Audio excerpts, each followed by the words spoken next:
The Adventures of Tom Sawyer, Chapter 26. Tom and Huck's Worst Fear is Realized. Written by Mark Twain in 1876, read by Clay Shannon in 2020. About noon the next day, the boys arrived at the dead tree.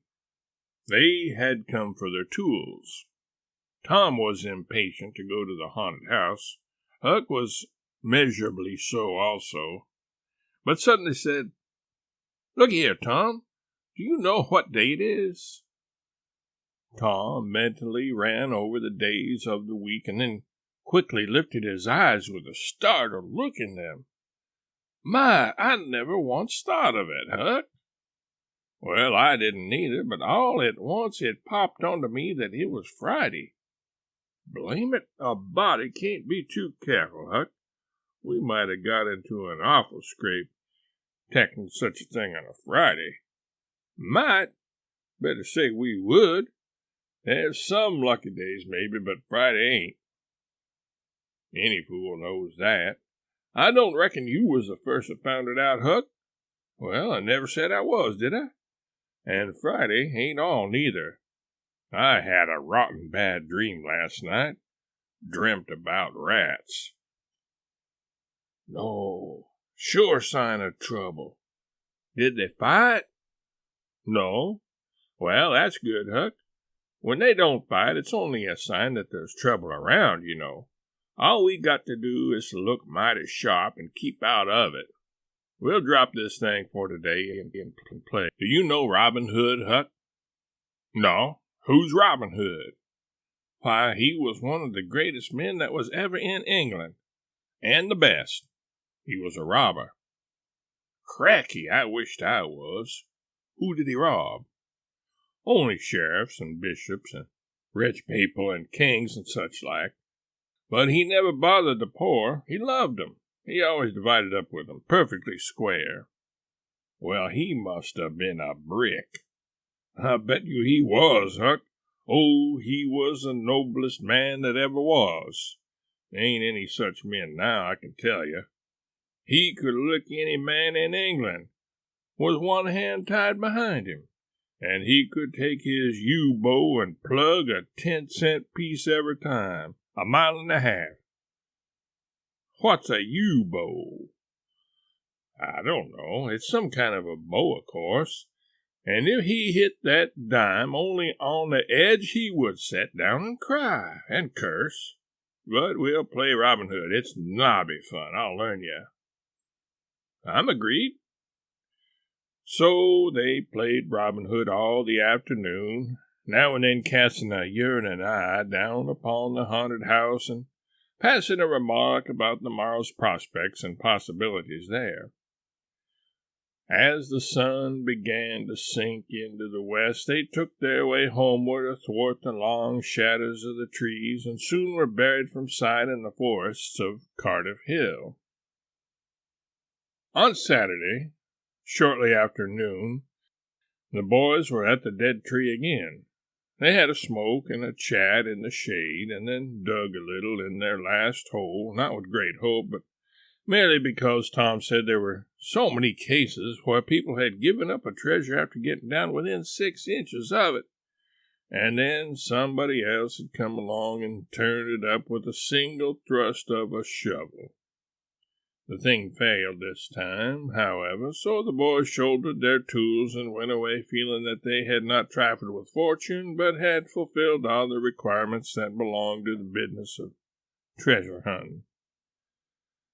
When they reached the haunted house, there was something so weird and grisly about the dead silence that reigned there under the baking sun, and something so depressing about the loneliness and desolation of the place, that they were afraid for a moment to venture in. Then they crept to the door and took a trembling peep. They saw a weed-grown, floorless room, unplastered, an ancient fireplace, vacant windows, a ruinous staircase, and here, there, and everywhere hung ragged and abandoned cobwebs. They presently entered softly, with quickened pulses, talking in whispers, ears alert to catch the slightest sound, and muscles tense and ready for instant retreat. In a little while, familiarity modified their fears, and they gave the place a critical and interested examination, rather admiring their own boldness and wondering at it, too. Next, they wanted to look upstairs. This was something like cutting off retreat, but they got to daring each other, and of course there could be but one result. They threw their tools into a corner and made the ascent. Up there were the same signs of decay. In one corner they found a closet that promised mystery, but the promise was a fraud. There was nothing in it. Their courage was up now and well in hand. They were about to go down and begin work when, "Shh," said Tom. "What is it?" whispered Huck, blanching with fright. "Shh, there, hear it?" "Yes, oh my, let's run." "Keep still, don't you budge. They're coming right toward the door."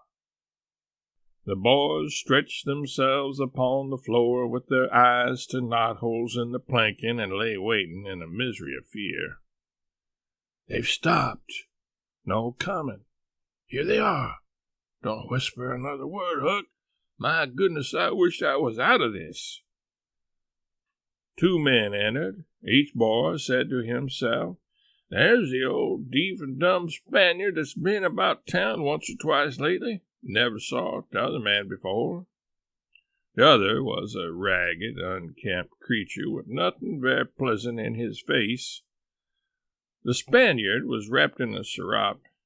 He had bushy white whiskers, long white hair flowed from under his sombrero, and he wore green goggles. When they came in, the other was talking in a low voice. They sat down on the ground, facing the door, with their backs to the wall, and the speaker continued his remarks. His manner became less guarded, and his words more distinct as he proceeded. "No," said he, "I've thought it all over, and I don't like it. It's dangerous." "Dangerous?" grunted the deaf and dumb Spaniard, to the vast surprise of the boys. "Milksop!" This voice made the boys gasp and quake. It was Injun Joe's. There was silence for some time. Then Joe said, "What's any more dangerous than that job up yonder? But nothing's come of it. That's different. Away up the river so, and not another house about. Won't ever be known that we tried anyway, long as we didn't succeed. Well, what's more dangerous than coming here in the daytime? Anybody would suspicion us that saw us. I know that, but there weren't any other places handy after that fool of a job. I want to quit this shanty. I wanted to yesterday, only it wasn't any use trying to stir out of here with those infernal boys playing over there on the hill right in full view."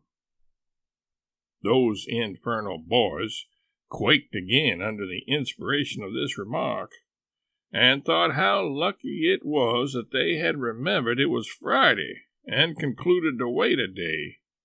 They wished in their hearts they had waited a year. The 2 men got out some food and made a luncheon. After a long and thoughtful silence, Injun Joe said, "Look here, lad, you go back up the river where you belong. Wait there till you hear from me. I'll take the chances on dropping into this town just once more for a look. We'll do that dangerous job after I've spied around a little and think things look well for it. Then for Texas. We'll leg it together." This was satisfactory. Both men presently fell to yawning, and Injun Joe said, "I'm dead for sleep. It's your turn to watch." He curled down in the weeds and soon began to snore. His comrade stirred him once or twice, and he became quiet.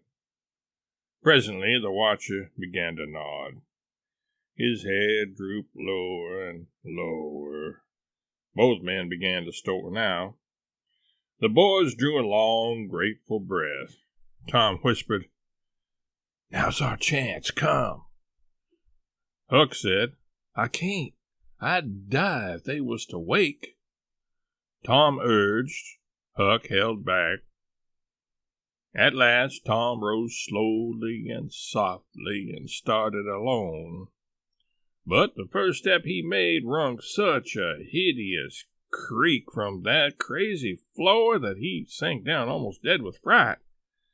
He never made a second attempt.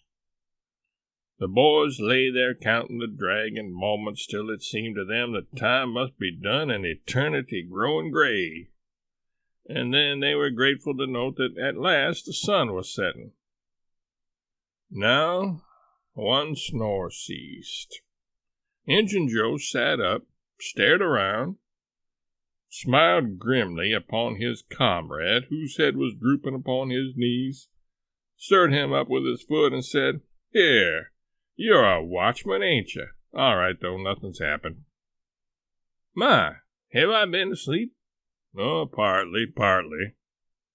Nearly time for us to be moving, pard. What'll we do with what little swag we've got left?" "I don't know. Leave it here as we've always done, I reckon. No use to take it away till we start south.